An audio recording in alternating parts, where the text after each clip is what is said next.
What does this law say? This law basically gives you 5 rights. Number 1, you can ask for any information from the government. Number 2, you can ask for inspection of any government files or any government documents. Number 3, you can ask for photocopies of any government documents. Number 4, you can ask for inspection of any government work. Now, let me tell you, the definition of right to information is very wide in the Indian law. So, right to information includes inspection of any government work. Now, the word government work is not defined anywhere. It entirely depends on your creativity, how you define it. So, many people have used it in many interesting ways. For instance, if there is a road being constructed in your area, you can say that this is a government work, I would like to come and inspect this work, and the government will have to send an officer to get the inspection done along with the documents. Similarly, all of you know that in government schools the teachers don't come, and even if they come, they leave early. And even if they come, they are either gossiping under a tree, they don't teach the students. So there is this girl called Rekha, she lives in a slum in East Delhi. Her brother studies in a government school, and she was also troubled because the teachers never used to teach properly. So she filed an RTI application that I want to come and inspect the work of the teachers. She interpreted government work in this manner. She said, I want to come and inspect the work of the teachers. So she was asked to come at 11 o'clock on a particular day for inspection. Now that school, the timings were from 10 o'clock or 9 o'clock in the morning up to 4 o'clock. And the teachers used to come in the morning, but they used to leave by 12:30, 1 o'clock. So she said, I will come at 3:45 and inspect their work. So she went at 3:45 on that particular day. The headmaster of the school took her around the school in every class, and on that particular day, every teacher was present in his class and they were teaching. So single girl, living in a slum, files an RTI application and is able to force the teachers to be present in their class at least for a day. Earlier, the letters or applications or complaints from such ordinary people were thrown in the dustbin and they were never even entertained.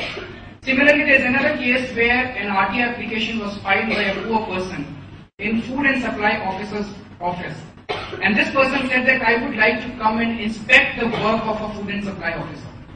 So then the officer wrote back that okay, you can come on this particular day. He went for inspection. And when he went for inspection, FSO said that look, these are the files, this is my office, you can inspect my work. He said no. FSO's work is to ensure that everyone in the area gets rations properly.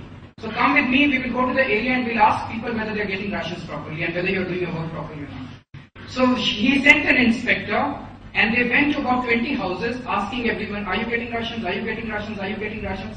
And they recorded and people said they were not getting rations. So they made a joint statement. This was signed by that person, it was signed by the inspector, and on the basis of that about 3 or 4 shops were cancelled in that particular day. So this is the manner in which people have interpreted government work. So as I said, this right to information gives you 5 rights. You can ask for any information, you can inspect any government documents, you can ask for photocopies of any government documents, you can ask for inspection of any government work, and 5th is you can ask for sample of material used in any government construction. So for instance, there is a road made in your area, you can say that I would like to take sample of material used in the construction of this road, and they will have to give you a certified sample of material. This law says that in every office, there would be a public information officer. If you want any information on a plain piece of paper, you write an application to that officer, 10 rupees fees, and he is supposed to reply in 30 days time. If he doesn't reply in 30 days time, his salary is liable to be deducted at the rate of 250 rupees per day of delay, up to a maximum of 25,000 rupees per application. If he provides you false information, misleading information, incomplete information, his salary could be deducted up to a maximum of 25,000 rupees per application. Now this is the only law passed by Parliament of India post-independence which places a direct relationship between the performance of an officer and his salary. There is no other law in our country which directly places a relationship between his performance and his salary, and that is the reason why this law seems to be functioning and no other law has got. This is called penalty clause. And this is the heart and soul of this Right to Information Act. You remove this penalty, it's section 20. You remove section 20 from Right to Information Act, it will not work. They are scared of this particular clause. And if you don't get information in 30 days time, or if you get information which you are not satisfied with, then there are different appellate steps. Every state has Information Commission and center also has Central Information Commission. You could go to the Information Commission and make a complaint. So these are the broad parameters of Right to Information Act. Now if we just say, we'll come to the questions after the talk. You can, if you don't mind, you can just jot down. If we just say that Right to Information Act has come and the government has become transparent, doesn't make sense. The real test of any law lies in whether, how does it impact the life of a common man?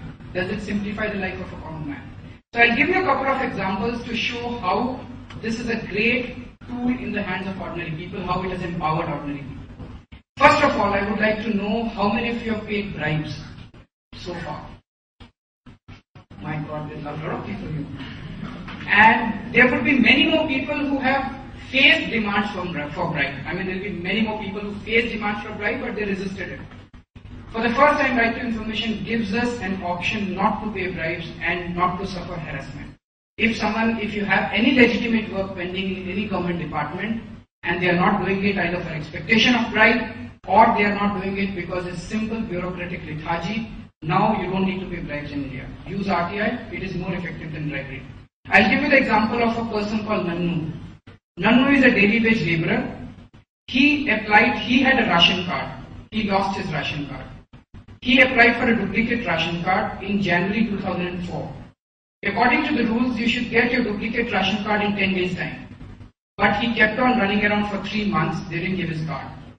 And he is a very poor person. Many times when he would go to the department, they would not even allow him to enter the department because he has a very shabby appearance.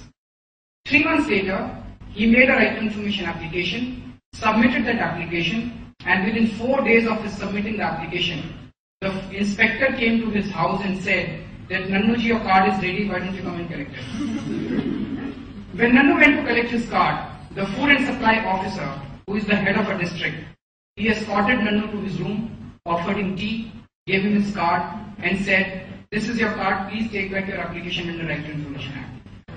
The same Nannu, who was a persona non grata in the eyes of these officers, suddenly becomes a VIP. What did Nannu ask? Nannu asked 4 questions, and these are magical questions. Number 1, I made an application for my duplicate ration card on such and such date. Please give me the daily progress made on my application so far. That is, on which date my application went to which officer, how many days did he sit on that application, and what did he do during that period. Number 2, please give me the names and designations of officials who were supposed to take action and who have not done so. Number 3, according to the rules, I should have got my card in 10 days' time. These officers have violated the rules. What action will be taken against them and by when? And number 4, by when will you give my card now? Now, in ordinary circumstances, such an application is thrown in the dustbin. But this law for the first time says that they have to reply in 30 days' time. Otherwise, their salary is liable to be deducted at the rate of 250 rupees. So they have to reply. They can't get away with it. It's not easy to answer these questions. The first question is, please tell me the daily progress made on the application so far. There is no progress made. But they can't write it in that many words because otherwise it becomes admission of guilt on paper. Number 2, please give me the names and designations of officials who are supposed to take action. The moment they write the names and designations of officials, the responsibility gets fixed. And no officer wants his name to appear like that on paper. So the moment you file these 4 questions, immediately you would see that the officer ends up doing your job. If it had been only Nannu, we would have thought this was an exception. There are not 1 or 10 or 100, but there are thousands of people across the country who have used RTI and who are saying no to bribery and getting their work done.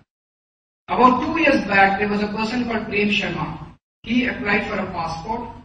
They refused to give him a passport. According to the rules, you should get your passport in 45 days' time. For 6 months, he kept running around. They didn't give his passport. 6 months later, he took a similar Right to Information application to the passport officer. The passport officer read that application and said that this is my mobile number, this is my son's mobile number. If you don't get the passport delivered in your house in 10 days' time, please give me a call, but please don't file this RTI application.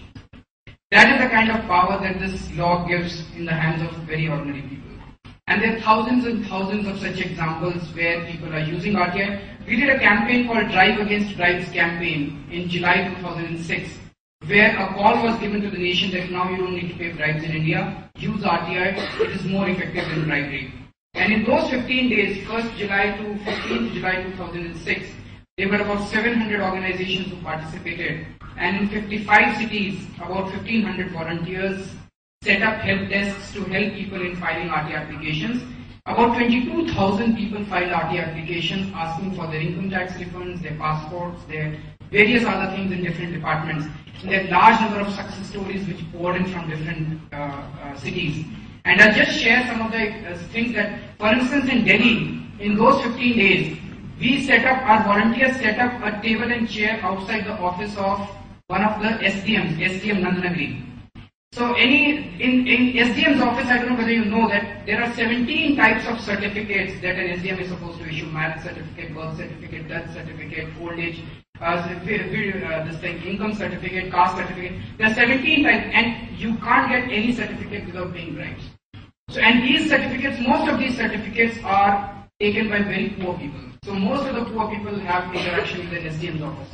So these people, our volunteers, set up a table and chair outside the office of SDM, and in that office, people were facing a lot of problems. As soon as they set up the help desk, within 2 hours, the SDM called them inside and said that, look, we made a mistake. Somehow this bunch of certificates was lying in that corner, we forgot about it, and now we have decided to distribute it. So please don't force people to file these RT applications. And suddenly, tons of certificates tumbled out of their umbrella. Similarly, we set up our volunteers outside a food and supply officer's office, and tons of ration cards came tumbling out of their umbrella. So there were a large number of success stories which poured in during that period. So one request that I have today is that when you go out of this hall today, please take this message with you. That now, if you have any legitimate work pending in any government department, you don't need to pay bribes in India. Use RTI, it is more effective than bribery. So please spread this message, please start using it, spread this message to your friends, colleagues, on your Yahoo groups, Google groups, all kinds of groups, and please let the people know that they should use RTI. And there is a website called www.rightstoinformation.org, which actually helps you in drafting your application and tells you where to file and how to file. Second example I wish to share with you is how you can use RTI to keep a check on community works. This is the story of a software engineer called Uday. Uday lives in Vasant Kunj in South Delhi, and he works in HCL Noida, and every day he takes the road, outer ring road outside IIT Delhi. And in February last year, Uday saw that the stretch between IIT flyover and Panchsheel flyover was constructed, and it came off within 10 days time. And this is what happens to most of our roads. The roads are constructed and within a month they come off. Uday is a young guy, he wanted to do something about it. He filed an RT application asking 3 questions. I want to come and inspect all the files related to the construction of this road. Number 2, I want to come and inspect this road. As I said that you can also inspect any government work. And number 3, I want to take sample of material used in the construction of this road. As soon as he filed the application, he started getting phone calls from the junior engineer that please take back your application. He didn't do that. He was given a date and time to come for inspection. And when he went for inspection, the executive engineer told him that just 2 days before he came for inspection, they have repaired the entire road. Now why don't you go and take a look at the road? Why do you want to see all these files? Now there was a very interesting lesson that we learned out of this example. That the repairs could be done only because the payment had not been paid to the contractor so far. So if you make any intervention in any ongoing work, what we have seen is that immediately they end up repairing that work, or they end up rectifying the mistakes that exist in that work. The entire corruption takes place in the files, and the officers know very well that the corruption would remain hidden in these files. At best, someone from audit or vigilance or inspection would come at the end of the year, he would take his share and he would go back. But if any citizen files an RT application, the officer does not know who you are.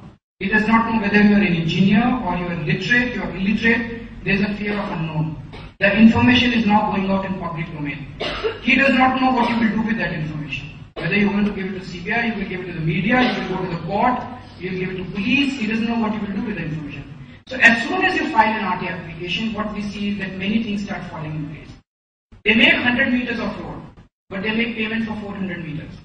As soon as if you see any government work taking place anywhere, Just file an RTI application, it costs you 10 rupees and you